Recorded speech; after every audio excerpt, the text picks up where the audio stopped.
ಕಮಲಾಂಬಿಕಾ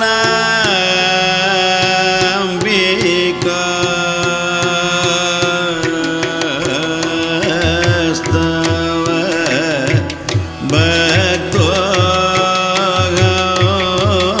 ಅಂಬ ಶ್ರೀ ಕಮಲಾಂಬಿಕಾ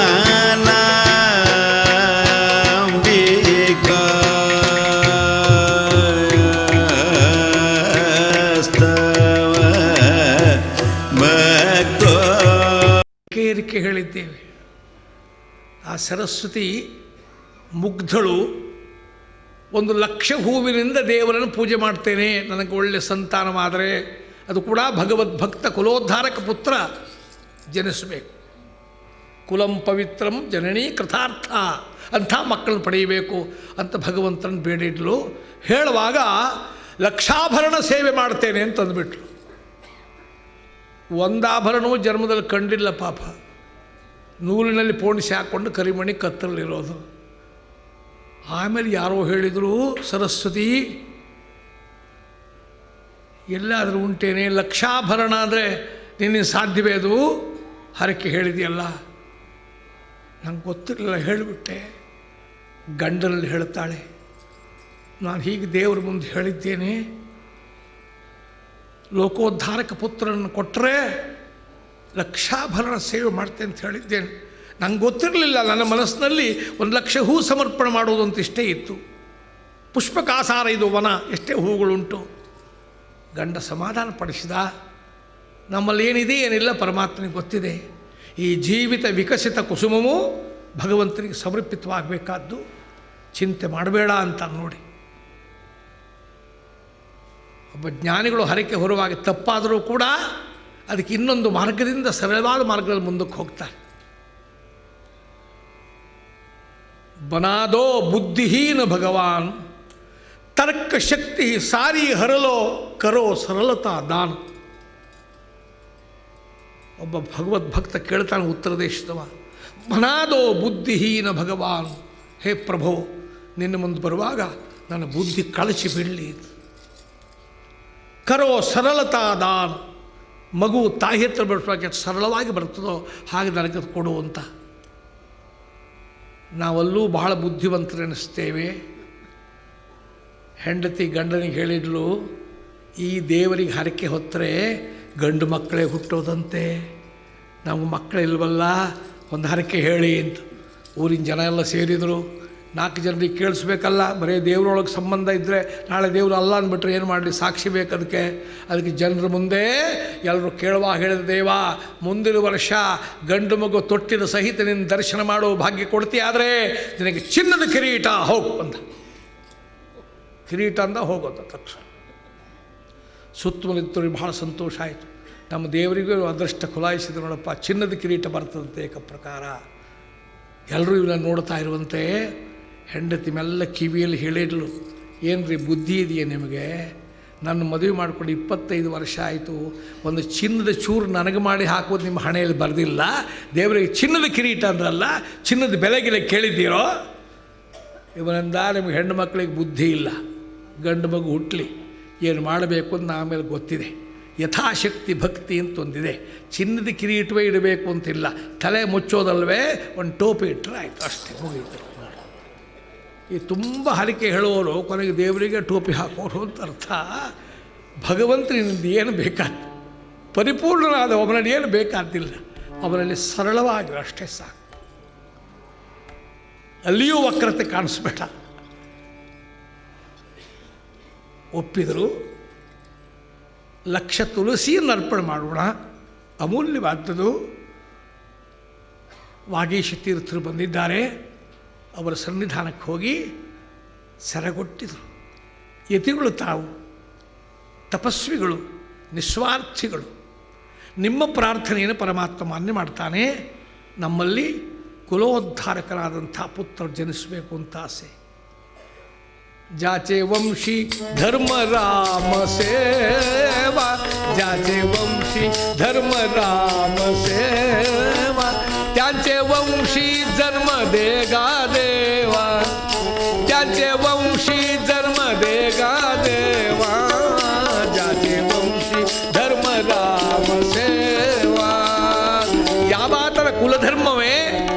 ಸೇವೆಯೋ ಅಂಥವರಲ್ಲಿ ನನಗೆ ಜನ್ಮ ಕೊಡು ಅಂತ ಬೇಡಿದ್ದಾರೆ.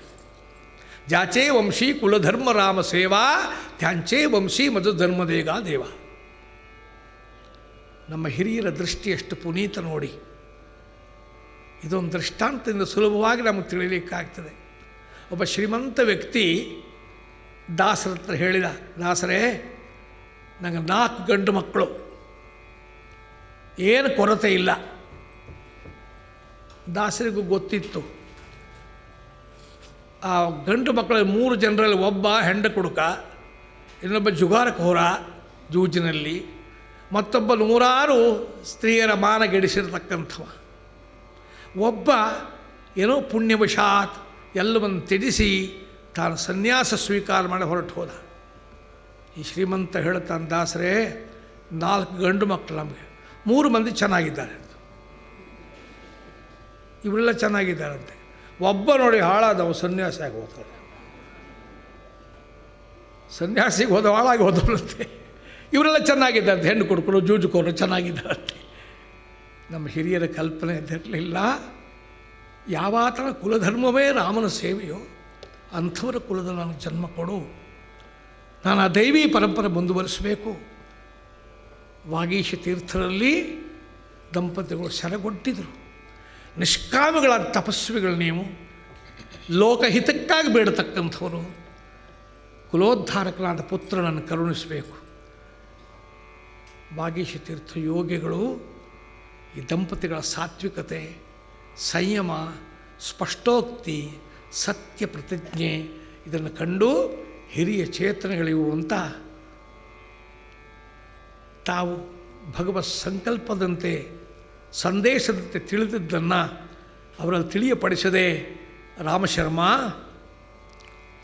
ನಿನ್ನಲ್ಲಿ ಸಂತಾನವಾಗ್ತದೆ, ಆದರೆ ಒಂದು ಒಪ್ಪಂದದಿಂದ ನಿನಗೆ ಫಲಮಂತ್ರಾಕ್ಷತೆ ಕೊಡ್ತೇನೆ.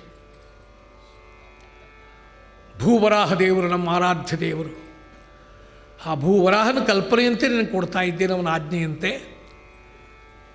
ಈ ಶ್ರೀಫಲ ತೆಗೆದುಕೋ, ನಿನ್ನಲ್ಲಿ ಗಂಡು ಸಂತಾನವಾಗ್ತದೆ, ಆದರೆ ಅದು ಹುಟ್ಟಿದಾಕ್ಷಣ ನಮಗೆ ತಂದು ಒಪ್ಪಿಸಬೇಕು, ನಮಗೆ ಸೇರಿದ್ದದು. ತಾಯಿಯಾದವಳು ನಡುಗುಬಿಟ್ಲಿ ಇದನ್ನು ಕೇಳಿ. ಮಗುವನ್ನು ತಮಗರ್ಪಿಸೋದು ಅಂದರೆ ನಮಗೆ ಮಕ್ಕಳಿಲ್ಲ ಅಂತ ನಾವು ಬೇಡಿದ್ದು. ಇಲ್ಲ, ಕುಲೋದ್ಧಾರಕನಿಂದಾಗಿ ನಿಮ್ಮ ಇಹಪರಗಳು ಸಾಧ್ಯವಾಗ್ತದೆ. ಜನಿಸಿದಾಕ್ಷಣ ತಾಯಿಯ ಸ್ತನ ಸ್ಪರ್ಶವಾಗುವ ಮೊದಲೇ ನಮಗೆ ಒಪ್ಪಿಸಬೇಕಾದ್ದದನ್ನು. ರಾಮಶರ್ಮನೂ ಕೂಡ ಕೈ ಮುಗಿದ, ಸ್ವಾಮಿ ನಾವು ಪುತ್ರ ಸಂತಾನ ಬಯಸಿತ್ತು, ಕುಲೋದ್ಧಾರಕನಾದ ಪುತ್ರ, ಪುನ್ನಾಮ ನರಕದಿಂದ ಉದ್ಧಾರ ಮಾಡುವ ಪುತ್ರನನ್ನು ವಾಗೀಶ ನಕ್ಕರು. ರಾಮಶರ್ಮ ಪಂಡಿತ ನೀನು, ಜ್ಞಾನಿ ನೀನು, ಒಂದು ವಿಚಾರ ಹೇಳ್ತೇನೆ ನಿನಗೆ. ನಿನ್ನ ಹೆಂಡತಿ ಮನೆಯಲ್ಲಿ ಪ್ರಸವವಾದರೆ ಅದು ನಿಮ್ಮದು, ಮನೆಯ ಹೊರಗೆ ಏನಾದರೂ ಹೆರಿಗೆ ಆದರೆ ಆ ಮಗು ನಮ್ಮದು. ಇದಕ್ಕೆ ಒಪ್ತೀಯಾ? ಒಪ್ಪಿದ ತಕ್ಷಣ ಹೆಂಡತಿನ ಮನೆಯಿಂದ ಹೊರಗೆ ಬಿಡ್ತಿದ್ರೆ ಆಯಿತು, ಅಷ್ಟೇ. ಒಪ್ಪಿದ. ಅದಕ್ಕೆ ಗುರುಗಳು ಕೊಟ್ಟ ಫಲದಂತೆ, ಅವರ ಪ್ರಾರ್ಥನೆಯಂತೆ ಗರ್ಭವತಿಯಾಗಿದ್ದಾಳೆ. ನವಮಾಸ ತುಂಬುತ್ತಲೇ 10ನೇ ಸ್ಪರ್ಶವಾಗುತ್ತಿರುವಾಗ ಯಾವ ಕಾರಣದಲ್ಲೂ ಮನೆ ಬಿಟ್ಟು ಹೊರಗೆ ಹೋಗಬಾರದು, ಎಲ್ಲ ನಿಯಮಗಳನ್ನು ನಿತ್ಯ ಪಾಲಿಸ್ತಾ ಇದ್ದಾರೆ. ಆ ದಿನ ಶಾಲಿವಾಹನ ಶಕ 1402 1402 ಶಾರ್ವರಿ ಸಂವತ್ಸರ ಸಾಧನ ದ್ವಾದಶಿ ಪುಣ್ಯ ಪರ್ವಕಾಲ ಅಂದು ಸಾಧನ ದ್ವಾದಶಿಯಲ್ಲಿ ಸಾಧನೆಯಲ್ಲಿ ತೊಡಗಿದ್ದ ರಾಮಶರ್ಮ ಮನೆಯ ಒಳಗೆ ಕೂತು ಹೊರಕ್ಕೆ ಇಣುಕ್ತಾ ಇದ್ಲು ಪ್ರಕೃತಿಯ ಸೌಂದರ್ಯವನ್ನು. ಎದುರುಗಡೆ ಅವರ ಹೊಲ, ಆ ಗದ್ದೆಯಲ್ಲಿ ಭತ್ತದ ತೆನೆಗಳಲ್ಲಿ ಬಂದು ಸಿದ್ಧವಾಗಿತ್ತು. ಈಕೆ ನೋಡ್ತಾ ಇರುವಂತೆ ಯಾವುದೋ ಒಂದು ದೊಡ್ಡ ಹಸು ನುಗ್ಗಿ ಒಳಕ್ಕೆ ತೆನೆಯನ್ನು ಸೀಳಿ ತಿಂತಾ ಇರುವಾಗ ತನಗರಿವಿಲ್ಲದಂತೆ, ಮನೆಯಿಂದ ಹೊರಗೆ ಬರಬಾರ್ದು ಎಂಬ ಅರಿವೂ ಇಲ್ಲದಂತೆ ಗಂಡನನ್ನೂ ಕರೆಯಿದೆ ಅಲ್ಲಿದ್ದ ಕೋಲನ್ನು ಎತ್ತಿಕೊಂಡು ಅದನ್ನು ಓಡಿಸ್ತೇನೆ ಅಂತ ಬರುವಾಗ ಹಸುವೆ ಮಾಯವಾಗಿದೆ. ಅಲ್ಲಿಂದ ಒಂದು ಮಾವಿನ ಮರದ ಹತ್ತಿರಕ್ಕೆ ನೆರಳಲ್ಲಿ ವಿಶ್ರಾಂತಿ ಪಡೆಯಬೇಕು ಅಂತ ಕೂತ ಕ್ಷಣವೇ ಆಕೆಗೆ ಪ್ರಸವ ವೇದನೆ ಪ್ರಾರಂಭವಾಗಿದೆ. ಮೊದಲೇ ಭಗವತ್ ಸೂಚನೆಯಂತೆ ವಾಗೀಶ ತೀರ್ಥರು ಸೂಲಗತ್ತಿಯನ್ನು ಕಳಿಸಿದ್ದರಲ್ಲಿಗೆ ಆಕೆ ಬಳಿಗೆ ಬಂದು ಉಪಚಾರವನ್ನು ಮಾಡಿ ನಿಸರ್ಗ ನಿಯಮದಂತೆ ಗಂಡು ಕೂಸಿಗೆ ಜನ್ಮ ಹೊಲದಲ್ಲಿರುವ ಮರದ ಕೆಳಗಾಗಿದೆ. ರಾಮಶರ್ಮ ಮೂಕನಾದ, ಪ್ರಭೋ ನಮ್ಮ ಪ್ರಯತ್ನಕ್ಕೆ ಏನು ಬೆಲೆ? ನೀ ಹೊರತು ಪೊರೆವರನು ನಾ ಹರಿಯೇ ಹರಿ,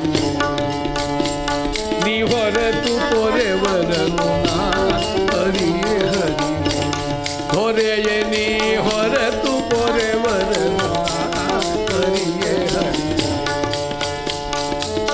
ಆದಿ ಮೊದಲು ನಿನ್ನ ಪಾದವ ನಂಬಿದೆ, ಆದಿ ಮೊದಲು ನಿನ್ನ ಪಾದವ ನಂಬಿದೆ, ಆದರದಿಂದಲೇ ಕಾಯೋ ಸೋದರ ಮಾವನ ವೈರಿ, ಆದರದಿಂದಲೇ ಕಾಯೋ ಸೋದರ ಮಾವನ ವೈರಿ, ಹೊರತು ಪೊರೆವರನು ನಾ ಹರಿಯೇ ಹರಿಯೇ, ಹೊರತು ಪೊರೆವರನು ನಾ ಹರಿಯೇ ಹರಿ.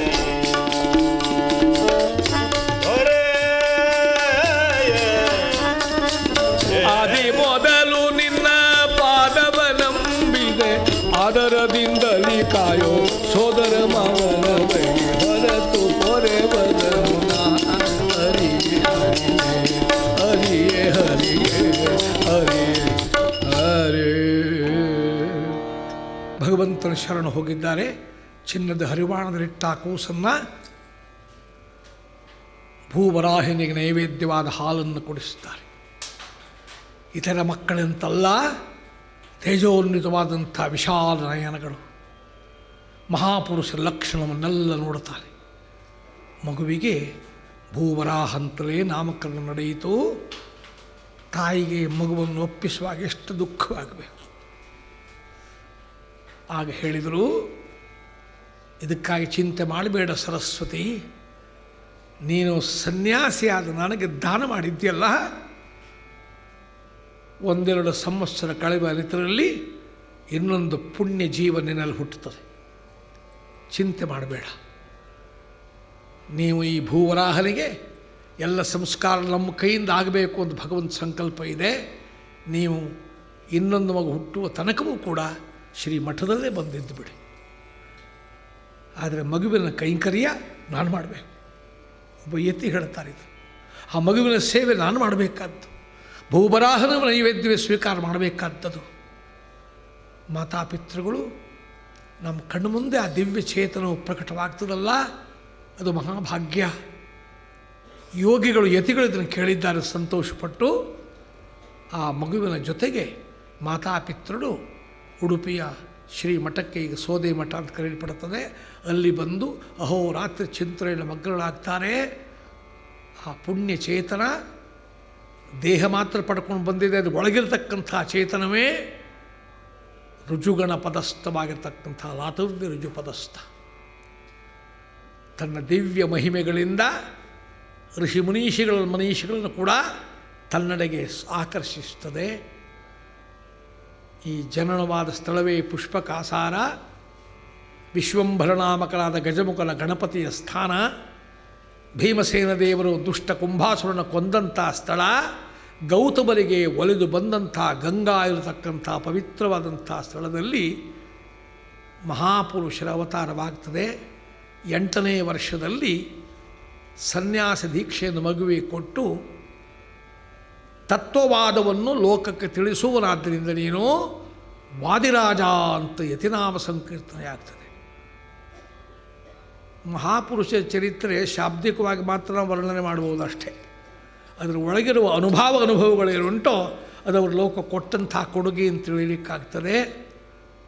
ನಾ ಮುಂದಿನ ಕಥೆಯನ್ನು ನಾಳೆ ಅಲ್ಲ ನಾಡಿದ್ದು ಹೇಳ್ತೇನೆ.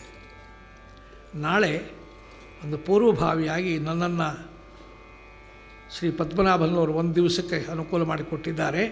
ರಾಮಕೃಷ್ಣ ಆಶ್ರಮದಲ್ಲಿ ಮೊದಲೇ ಸಿಕ್ತವಾದಂಥ ಕಾರ್ಯಕ್ರಮಕ್ಕೆ ಹೋಗ್ತೇನೆ.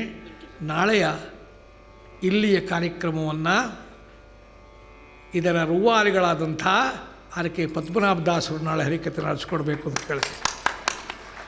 ಅಂಥ ವಿದ್ವಾಂಸರು ಈ ಕಡೆಗೆ ಲಕ್ಷ್ಯ ಕೊಟ್ಟು ಬಂದರೆ ದಾಸ ಪದ್ಧತಿ ಪರಂಪರೆ ಎಂಥದ್ದು ಅಂತ ಜನರಿಗೆ ಅರ್ಥ ಆಗ್ತದೆ. ಅದು ಅವರಿಗೆ ಸಿದ್ಧಿಸಲಿ ಅಂತ ಭಗವಂತನಲ್ಲಿ ಪ್ರಾರ್ಥನೆ ಮಾಡ್ತೇನೆ. ಯಾಕಂದರೆ ಹರಿಯನ್ನು ಕೊಂಡಾಡುವಾಗ ತುಕಾಮಣೆ ಬಾಳ ಮಾತೇ ಪುಡೆ ನಾಚೆ,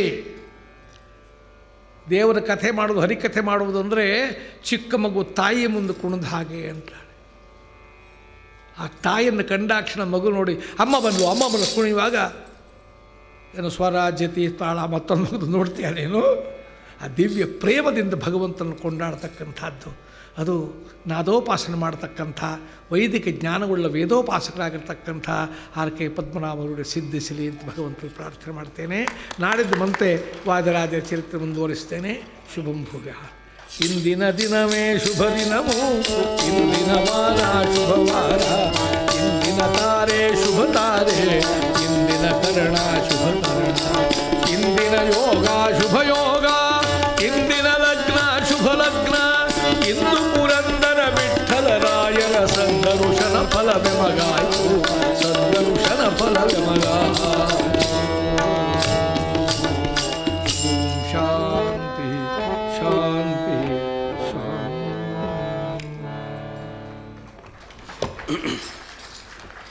ದಾಸನಾಗಲು ಏಸು ಜನ್ಮದ ಸುಕೃತವೋ ಅಂತಹ ಒಬ್ಬರು ಹರಿದಾಸರಿಂದ ಮತ್ತೊಬ್ಬ ದಾಸರಿಗೆ ಆಶೀರ್ವಾದವನ್ನು ಪಡೆದಂತಹದ್ದು ಇವತ್ತು ಸುದೀನವಲ್ಲದೆ ಮತ್ತೊಂದೇನು. ಹಾಗಾಗಿ ಇಬ್ಬರು ದಾಸರಿಗೂ ಕೂಡ ನಮ್ಮ ವಂದನೆಗಳನ್ನು ಅರ್ಪಿಸಬೇಕಾಗತ್ತೆ. 75 ನಿಮಿಷಗಳ ಕಾಲ ಹೇಗೆ ಕಳೆಯಿತು ಅಂತ ನಮಗೆ ಗೊತ್ತಿಲ್ಲ. ಅದೇ ಭದ್ರಗಿರಿ ವಚ್ಚಿದ್ದಾಸರ ನಿಜವಾಗಲೂ ಕೂಡ ವೈಶಿಷ್ಟ್ಯ.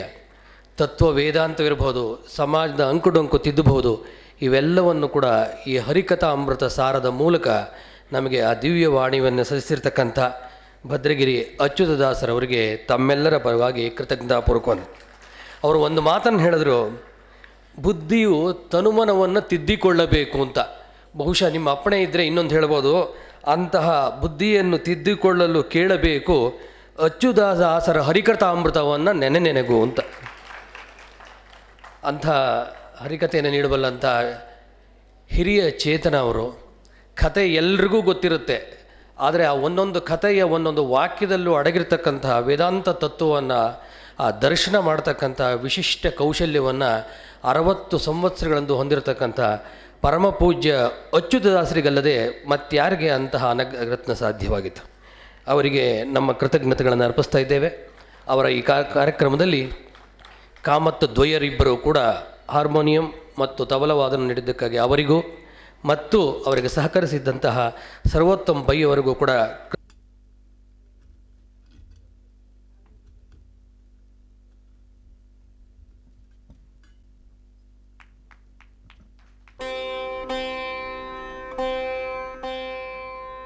ವಿರಕ್ತ್ಯಾದಿ ಸದ್ಗುಣ ಉಘಾಕರಾನಹಂ Vadiraja ಗುರೂನ್ Vande ಹಯಗ್ರೀವದಯಾಶ್ರಯಾನ್.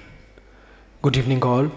I'd like to welcome you to this evening's concert for the third day of the Vadiraja Gana Jnana Yajna. Today we have amongst us Vidwan Sri Ravikiran, who is going to give a concert on the Chitraveena. We welcome you, sir, gladly on behalf of Srimad Vadiraja Aradhana Trust. Accompanying him on this concert on the violin is Vidushi Akkare Subbalakshmi. We also welcome you, ma'am. On the mridangam is Vidwan Shrimushnam Viraja Rao, sir. Welcome to you, sir. And on the ghatam is Vidwan Giridhar Udpa. We welcome you also.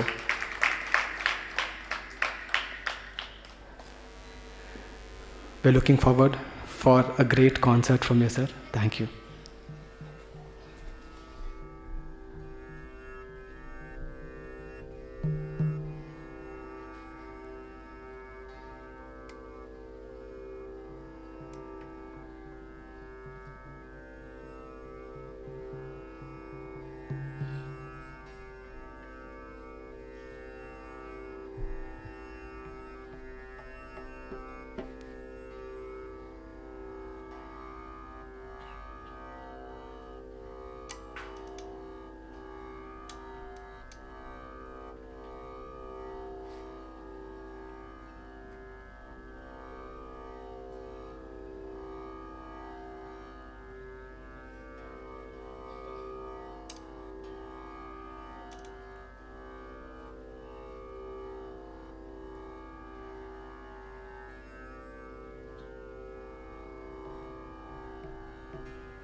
ಎಲ್ರಿಗೂ ನಮಸ್ಕಾರ.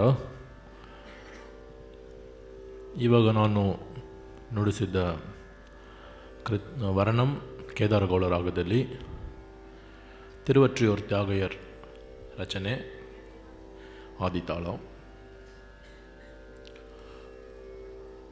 ನುಡಿಸಿದ್ದ ಆಮೇಲೆ announce ಮಾಡ್ತೀನಿ. ನಿಮಗೆಲ್ಲ ಒಂದು chance, ಏನು ರಾಗ, ಏನು ಕೃತಿ, ಏನು ಕಂಪೋಸರ್ಸ್ ಅಂತ ಒಂದು ಗೆಸ್ ಮಾಡೋಕ್ಕೆ ಒಂದು ಚಾನ್ಸ್ ಸಿಗುತ್ತೆ. ತುಂಬ ರೇರ್ ಆಗಿದ್ದರೆ ಮುಂಚೆನೇ ಮಾಡಿಬಿಡ್ತೀನಿ. ಸೌಂಡೆಲ್ಲ ಸರಿಯಾಗಿದೆ ನಿಮಗೆ, ಕರೆಕ್ಟಾಗಿ ವಾಲ್ಯೂಮ್, ಟೋನ್